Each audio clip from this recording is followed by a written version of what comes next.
Why are you looking at me like that? What are you doing? I was just looking at you. You were talking. Oh, all right. It's a habit.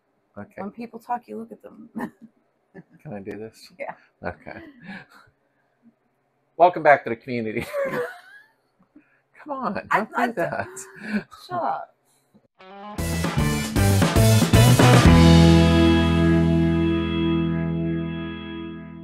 Welcome back to the community, everybody, and thank you all for being part of it. And also, thank you for the donations. They really have been coming in a little bit here and there, and it helps out greatly with these videos. And for buying t-shirts and stickers. Thank you all. I just had to say that. Okay, today we're going to do a body removal video. As you know, I don't have to remove the body on the 68, but I had 3 different emails saying, is there a way you can do a video pointing out everything that needs done to get the body off? And Heather decided to help me. So we're going to do that today. It won't be a long video because I know everybody likes these short videos now, which is crazy. But I'll go through as quickly as I can and tell you about things you should be careful on and things to do. And we'll show you how it's done. Tonight at 8 p.m. Eastern, Heather and I will host a live chat. So try to be there tonight if you can on our community channel here. And I think you wanted to chime in on the chat. Yeah, I'm just going to organize it a little more. Okay. Yeah, she's going to organize it a little more and break it into segments. It'll make sense when you see it. She has a really, really good idea about it. So, okay, let's get started here and show you how it's done. Okay, first thing Slade's going to do is remove the trunk lid and show you access to the gas tank.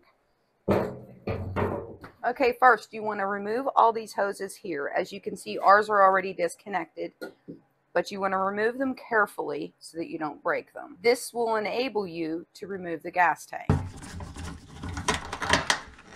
Wow, these have been on there a long time, but oddly enough, the clamps are very clean.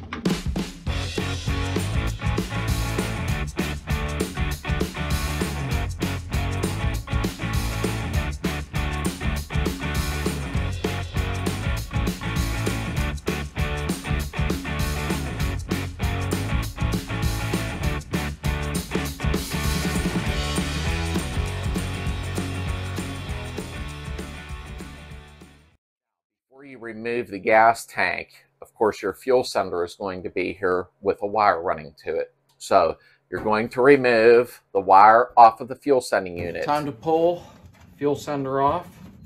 Be gentle, don't break the wire. There you go.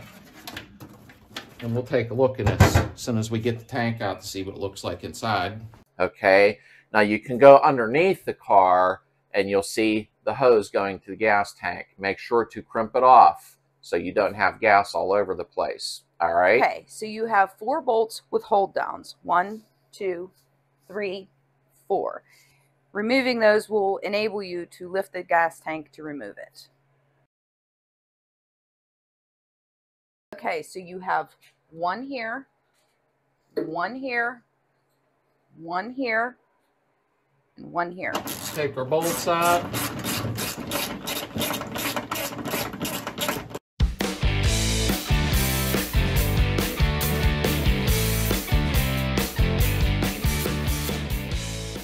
So now I'm going to remove the gas tank gently so that we don't catch any hoses or wires.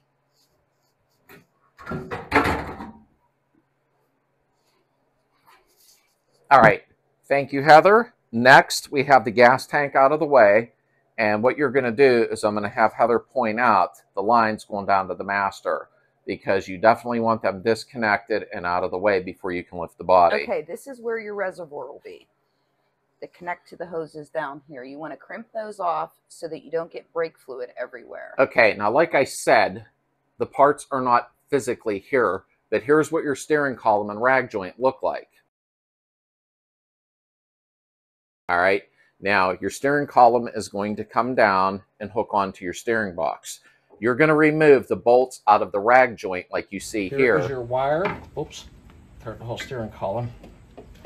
Move your wire, just a little clip there, okay. And we're going to get on these 14 millimeter, is what you need. Okay.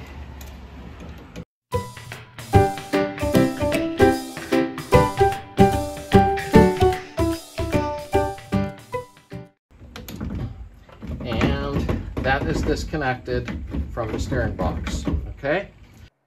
And keep your steering column disconnected, okay? Okay, so you have 2 bolts that hold the body to the front beam. You need to remove those next. We have 2 17mm bolts on the top. I already previously sprayed these. Oh, that was great loose.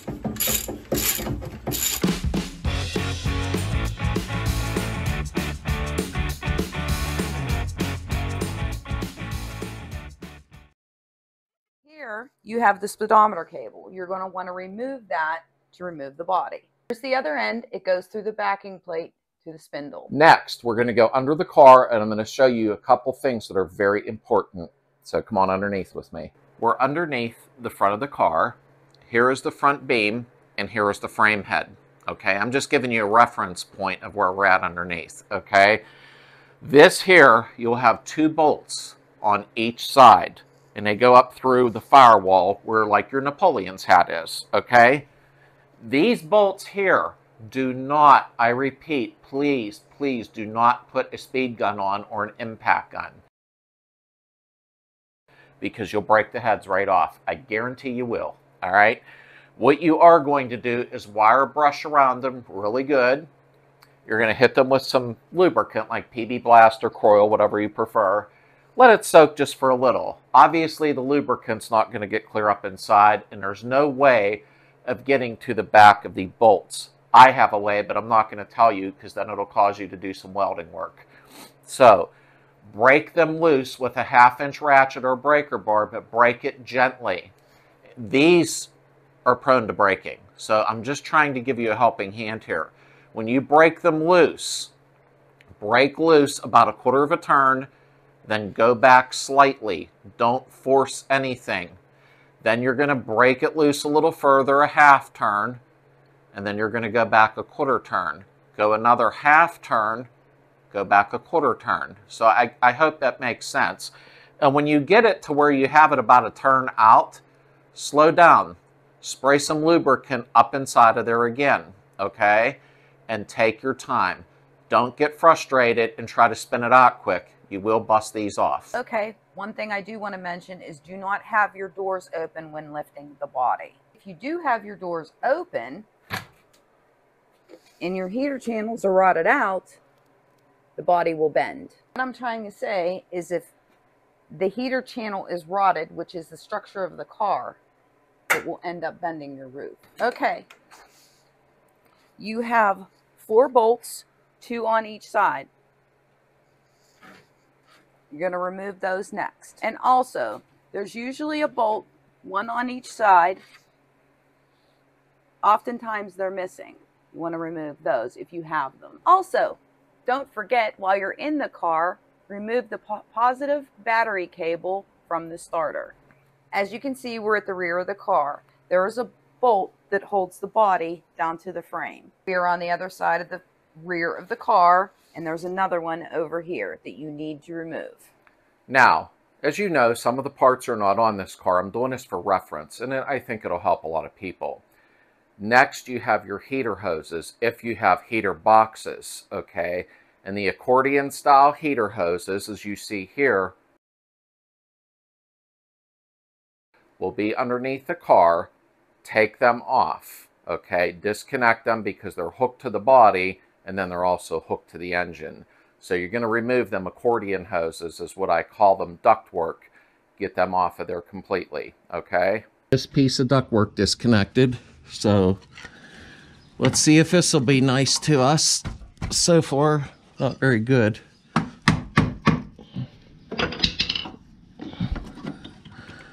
Loosen that little tab. These have been on here so long.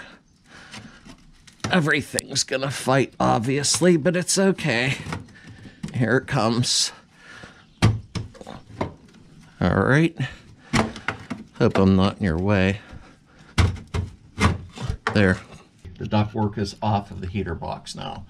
And we'll pull them completely off once the motor's out of the way. Last but not least, we're at the back of the car, and you all know this already, but we're going to do it anyhow. You have wiring going to the back, okay, which will go to your alternator or your generator.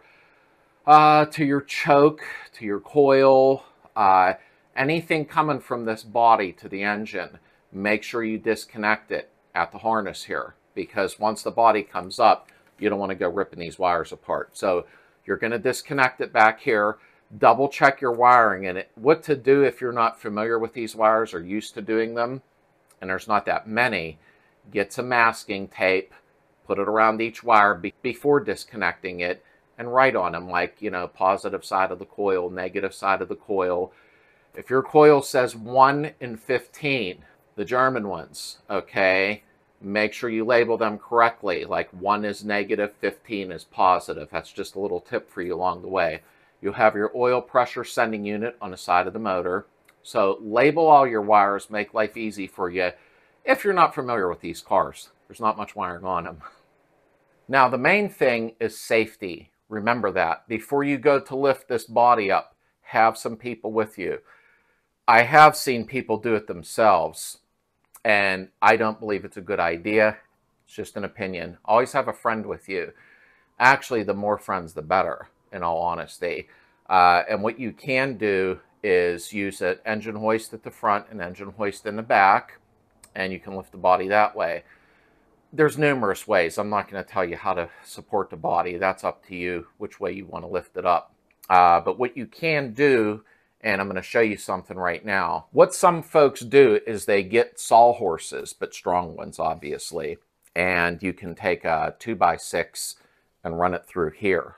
You're going to run it through here, as you can see the tunnel, okay? I call it a tunnel, like a hole. And what you'll do is you can lift with those to lift the body. Now, obviously, you're going to need 4 guys to do this, and you can set them up on the horses. So there's many ways of doing it, but be safe doing it. The gasket between the body and the floor pan has been on here for 50 years, okay, give or take, depending on the year of your car, obviously. It's going to stick. So if you start lifting and the chassis starts coming with it a little because you've got 4 big guys, just expect it to drop. So watch your toes. Don't act like an idiot when you're doing this. Please be careful, okay? You're on your own with this. I'm not responsible for stupidity.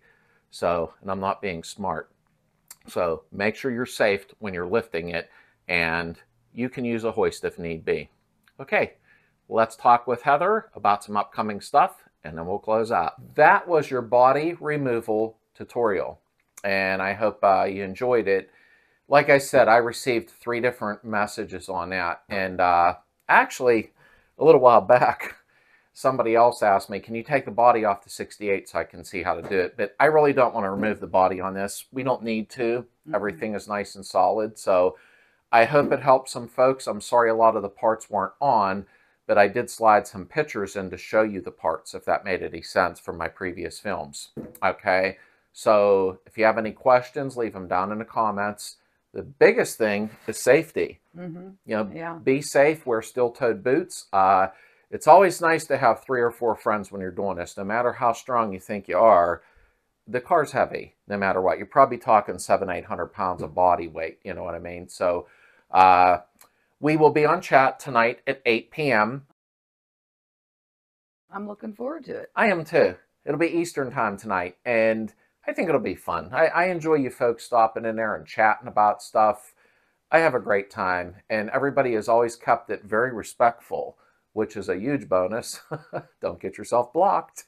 But okay, thanks for being here, and stay tuned. Heather's going to be updating too on her channel, and we will see you soon.